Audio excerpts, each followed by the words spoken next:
Hai, selamat datang di S Nuraini Channel, channel yang menyajikan beragam tutorial bunga flanel menarik yang bisa kamu praktekkan. Jangan kemana-mana, simak terus ya tutorial bunga flanelnya. Jika channel ini bermanfaat, yuk support dengan klik subscribe di bawah dan aktifin loncengnya agar tidak ketinggalan tutorial menarik lain. Oke, let's start.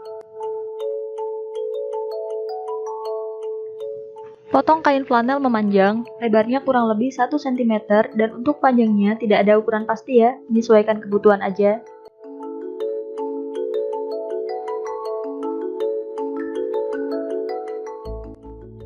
Gunting menjadi 4 bagian,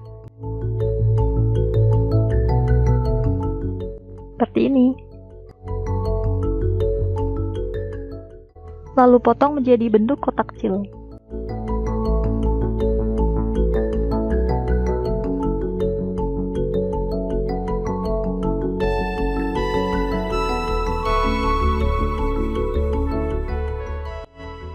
Sama, yang ini kain flanel warna baby pink.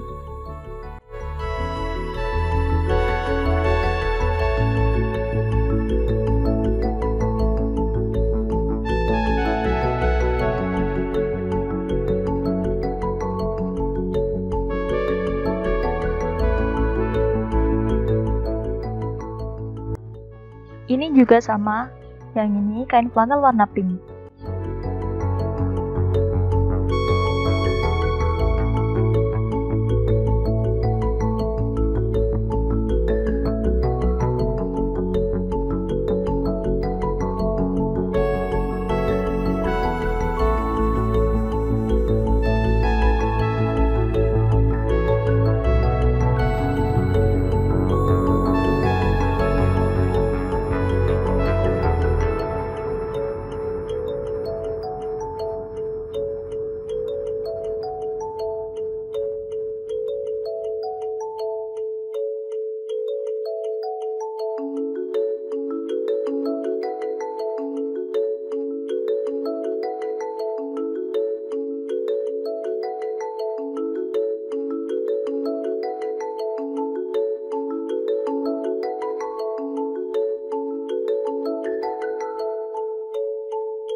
Terima kasih sudah menyimak. Sampai jumpa di tutorial selanjutnya ya. Jangan lupa untuk like, comment, share, dan subscribe.